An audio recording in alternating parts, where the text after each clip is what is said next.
In today's video, I'm going to teach you how to set up your server for mods, perfect for enhancing your gaming experience.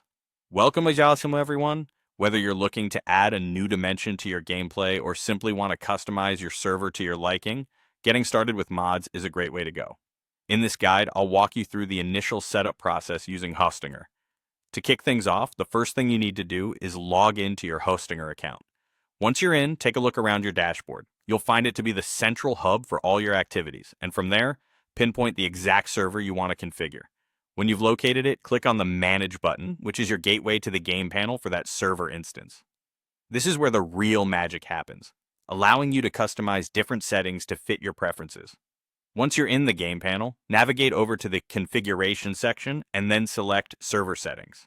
Here you have the option to specify how your server will operate, which is an essential step in preparing it for mods. You'll want to select Forge as the server type from this menu. Forge is a highly popular modding platform, enabling you to seamlessly integrate modifications into your gaming environment. While choosing the Forge server type, it's crucial to pick a Forge version that matches the mods you plan to install. Mods are typically developed for specific versions of Forge, so this will ensure compatibility and a smoother gameplay experience without glitches or crashes. Make sure to double-check any mod documentation or the official Forge website for this information. After you've selected the appropriate Forge version, go ahead and click Save Changes. This button essentially locks in all the configurations you've just set, ensuring that your server will restart with the new settings applied. And that's it.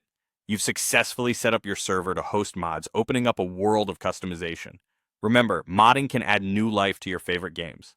You have the creative freedom to explore, enhance, and interact with the world in ways tailored specifically to your interests, all thanks to the boost provided by mods. Just make sure to keep your Forge version updated with your mods to avoid any conflicts or issues. Congratulations on completing these initial steps. With your server now ready for mods, you're well on your way to diving into a richer, more expansive gaming experience. Stick around for future guides where we'll explore adding specific mods and customizing further. Don't forget to like, comment, and subscribe for more tutorials like this one. Thanks for watching, and I'll see you in the next video.